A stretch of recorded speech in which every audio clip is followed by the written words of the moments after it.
Enfim, chegou a hora da decisão. Flamengo e Corinthians voltam a campo pela Copa do Brasil e dessa vez só um time poderá sair feliz. Se no primeiro jogo parecia todo mundo feliz ao final, inclusive o lado derrotado, que julgou ter perdido de pouco, essa é a hora de provar que realmente foi pouco ou vai estar fora da Copa do Brasil. Se o Flamengo não sofrer gols, ele será finalista e enfrentará o Atlético Mineiro. Mas é hora de pensar somente no Corinthians. E nesse vídeo a gente vai abordar absolutamente tudo sobre o adversário do Flamengo e também sobre a escalação do Flamengo e ideias táticas para esse jogo. Caso você queira receber meus comentários táticos durante as partidas do Flamengo, basta você se tornar membro e fazer parte da nossa comunidade. Só R$5 por mês para se tornar membro, e membros do canal escutam os meus comentários táticos durante os jogos do Flamengo via WhatsApp. Estarei lá na Arena de Itaquera para poder, quem sabe, fazer essa transmissão, possivelmente menos áudios do que normalmente, por conta do sinal de internet, provavelmente ruim, mas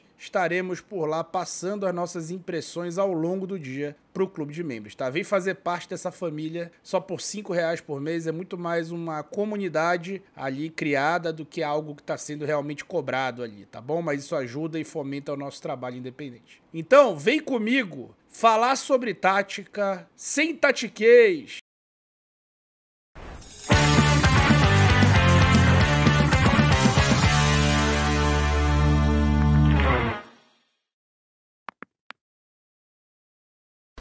Não se esqueça do nosso combinado, né? Esse vídeo dá trabalho pra caramba, a análise do adversário, e ele perde totalmente a validade na hora que o apito inicial é dado. Então deixa o like, não deixa de apertar o botão do like, porque senão vai recomendar pra pouca gente, daqui a pouco o jogo passa e esse vídeo vai pro saco. Vamos dar o contexto desse confronto. No jogo de ida, que foi o jogo de estreia do Felipe Luiz, o Flamengo foi pra campo possivelmente com a mesma escalação, pelo menos de acordo com a apuração do Globoesporte.com. O Flamengo vai manter a mesma escalação da estreia do Felipe Luiz para a partida de logo mais. O Corinthians, naquele jogo, foi com um losango bastante exposto no corredor lateral. Os dois corredores muito abertos, mas o lado esquerdo, especialmente, foi o lado que o Flamengo explorou, utilizando o Bruno Henrique como uma espécie de âncora. O Gerson, que é o ponta, né, do lado direito, flutuando mais por dentro, enquanto o Bruno Henrique fazendo claramente ali pelo mapa de calor um movimento bem colado à linha lateral, bastante profundidade, empurrando ali para a última linha o Fagner, que era o lateral direito do Corinthians.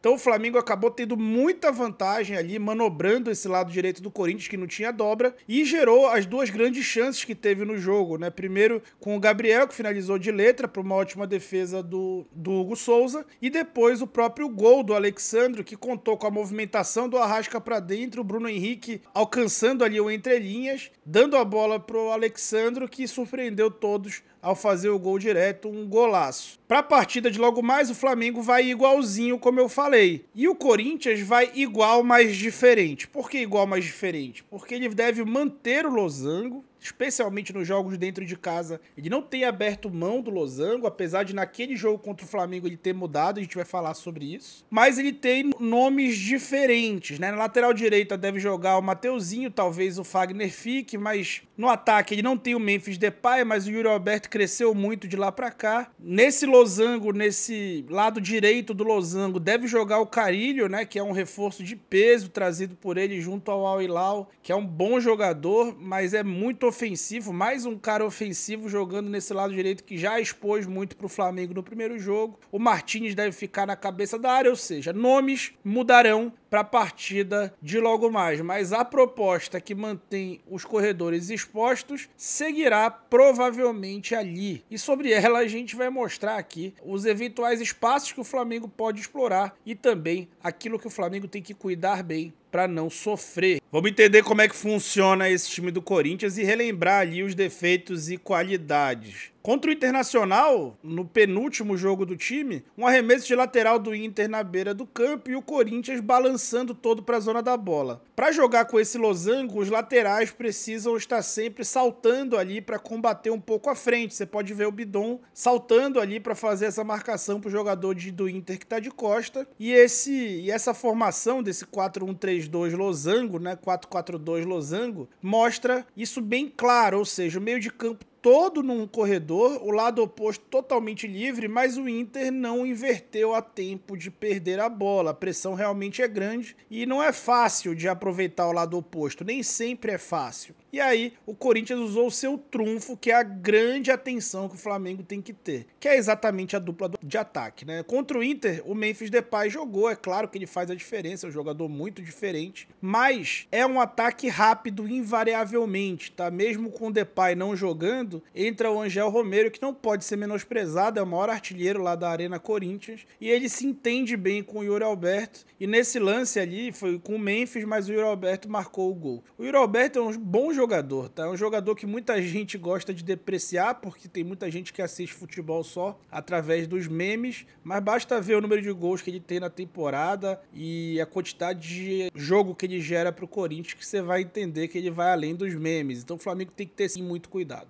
O Corinthians não tem uma boa saída de bola. Não tem uma boa saída de bola, costuma a fazer um 4+1. Nesse lance, o Carille baixou, né, para fazer a saída de bola. Mas eu quero que vocês vejam aí, esse basicamente é o losango do Corinthians. O Martins é o primeiro volante, apesar de aí o Carille estar mais baixo. O Carille faz o lado direito do losango, mas tem baixado muito por ser um jogador técnico para fazer a saída. O Bidon, garoto de 19 anos, faz o lado esquerdo, é canhoto, então ele tem o destro pela direita para poder abrir e o canhoto pela esquerda também para poder abrir, tá? Mas defensivamente eles precisam balançar e depende de ter muita perna para conseguir compensar esse problema. E na ponta desse losango sempre o Rodrigo Garro, que é o craque do time, né? Pelo menos era antes da chegada do Memphis, então na Copa do Brasil ele e é um grande jogador. O Garro é de fato o cara que faz o enganche ali, a ligação do time com o ataque. E ele vai ficar o tempo inteiro tentando gerar linha de passe para receber essa bola. O Flamengo tem que tentar fazer com que essa bola não chegue nele. Afinal de contas, as opções do Corinthians de criação no meio de campo, e o Corinthians não é um time que constrói bem suas jogadas, são de certa forma limitadas. Então dar esse tipo de espaço que o Inter deu, realmente é um negócio fora de cogitação para aquele que é o cérebro desse time, né? O Garro em poucos toques consegue acionar a dupla de ataque, que é o grande problema. De novo, é uma dupla rápida e que atua junto. Na forma como o Flamengo costuma marcar, eles vão estar em mano a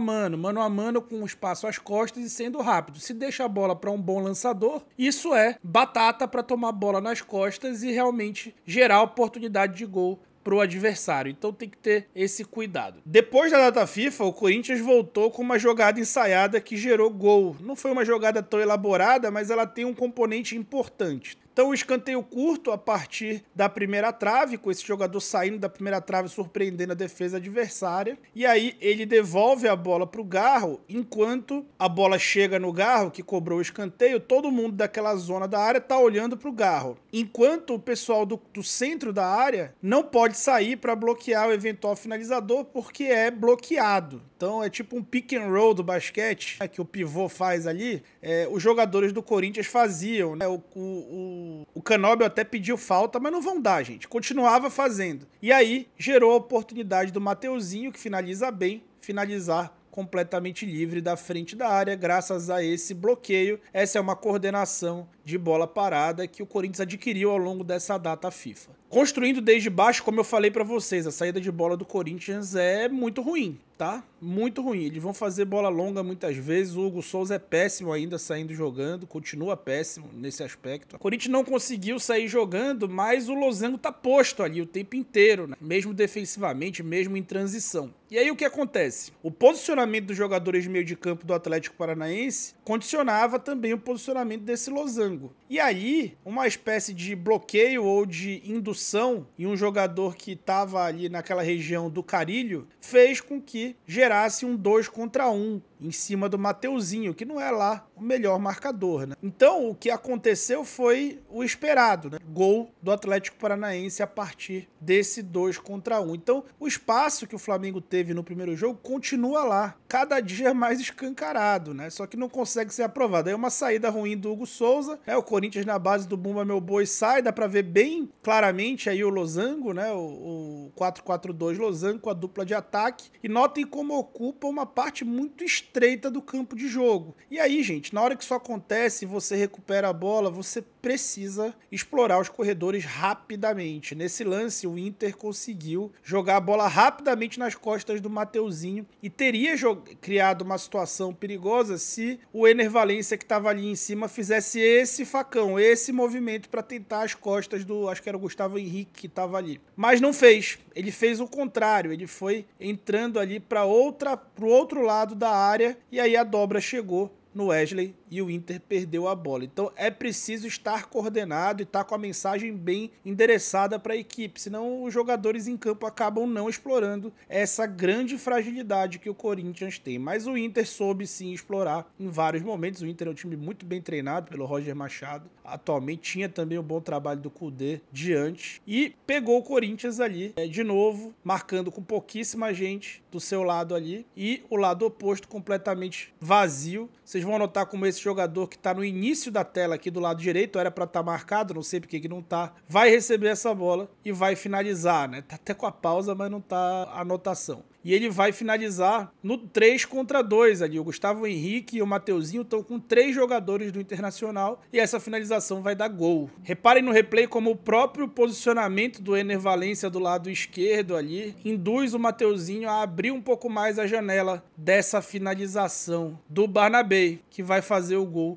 depois do desvio do Gustavo Henrique, que vai desesperadamente tentar evitar essa finalização. Eu poderia passar aqui o resto da manhã e da tarde mostrando para vocês outros lances, inclusive o segundo gol do Atlético Paranaense, que perdeu de 5-2, também foi explorando essa lateral do bloco do Corinthians, que realmente é muito frágil, é um time que joga numa área muito estreita e que está desgastado e que vai depender de estar invertendo isso. Então o Flamengo tem tudo para repetir a superioridade que manteve no jogo de ida. Mas o Ramon Dias pode querer abrir mão desse losango nesse jogo, como abriu no intervalo do jogo do Maracanã, quando estava tomando um amasso. Mas se ele fizer isso, não é tão simples, gente. Por quê? Porque ele fez isso no Maracanã, inclusive. E qual que é o problema de fazer isso? É que você pode ceder o seu meio de campo inteiro. Vamos dizer que tire ali o Rian, coloque ele ali como esse terceiro zagueiro, que foi o Gustavo Henrique. Você vai perder o seu meio de campo. E o Flamengo não tem mais urgência para fazer gol. Embora seja ultra ofensivo e o Felipe Luiz faça questão de correr riscos, como mesmo fala, isso é um jogo de mata-mata e ninguém também é inocente, né, a ponto de eventualmente entregar gols para o adversário ou correr risco de entregar gols para o adversário,